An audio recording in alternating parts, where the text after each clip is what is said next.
ಅಳಿಯನ ಮನೆಗೆ ಕನ್ನ ಹಾಕಿದ್ದ ಅತ್ತೆಗೆ ಜೈಲು ದಾರಿ ತೋರಿಸಿದ ಪೊಲೀಸರು. ಇನ್ನಿಬ್ಬರು ಪುತ್ರಿಯರ ಮದುವೆ ಸಾಲ ತೀರಿಸಲು ಹಿರಿಯ ಅಳಿಯನ ಮನೆ ಕಳ್ಳತನ. ಹಿರಿಯ ಅಳಿಯ ಸಂಪಾದನೆ ಮಾಡಿ ಖರೀದಿಸಿದ್ದ ಚಿನ್ನಕ್ಕೆ ಕನ್ನ ಹಾಕಿ ತಗಲಾಕಿಕೊಂಡ ಅತ್ತೆ.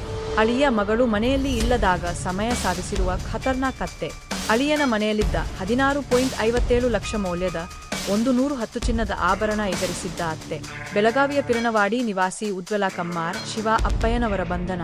ಸಂಬಂಧಿಯಾಗಿರುವ ಶಿವ ಅಪ್ಪಯ್ಯನವರ ಜೊತೆಗೂಡಿ ಕೃತ್ಯ ಎಸಗಿರುವ ಉಜ್ವಲ ಅತ್ತೆಗೆ ಮನೆಯಲ್ಲಿರುವಂತೆ ಹೇಳಿ ಸ್ನೇಹಿತರ ಮದುವೆಗೆಂದು ಹೋಗಿದ್ದ ದಂಪತಿ. ಆಗ ಮನೆಯಲ್ಲಿದ್ದ ಪುತ್ರಿಯ ಚಿನ್ನದ ಬಳೆ, ಉಂಗುರ, ನೆಕ್ಲೆಸ್, ಗಂಟನ್ ಸೇರಿ 110 ಗ್ರಾಮ ಚಿನ್ನಾಭರಣ ಕಳ್ಳತನ. ಮದುವೆ ಮುಗಿಸಿ ಮನೆಗೆ ಬಂದು ನೋಡಿದಾಗ ಚಿನ್ನಾಭರಣ ಕಳ್ಳತನ ಆಗಿರುವುದು ಗಮನಕ್ಕೆ. ಚಿನ್ನಾಭರಣ ಕಳ್ಳತನ ಆದ ಬಗ್ಗೆ ಅತ್ತೆಯನ್ನು ವಿಚಾರಿಸಿರುವ ಅಳಿಯ, ನನಗೆ ಗೊತ್ತಿಲ್ಲ ಎಂದಾಗ ಟಿಳಕವಾಡಿ ಠಾಣೆ ಪೊಲೀಸರಿಗೆ ಅಳಿಯನ ದೂರು ದಾಖಲಿಸಿಕೊಂಡು ತನಿಖೆಗೆ ಇಳಿದಾಗ ಪೊಲೀಸರ ಎದುರು ಅತ್ತೆಯ ಹೈಡ್ರಾಮಾ. ತೀವ್ರ ವಿಚಾರಣೆ ನಡೆಸಿದಾಗ ತಾನೇ ಕಳ್ಳತನ ಮಾಡಿರುವುದಾಗಿ ಬಾಯ್ಬಿಟ್ಟಿರುವ ಕಳ್ಳಿ ಅತ್ತೆ. ತಕ್ಷಣವೇ ಉಜ್ವಲ ಶಿವ ಬಳಿಯಿದ್ದ ಚಿನ್ನಾಭರಣ ವಶಪಡಿಸಿಕೊಂಡ ಟಿಳಕವಾಡಿ ಠಾಣೆ ಪೊಲೀಸರು.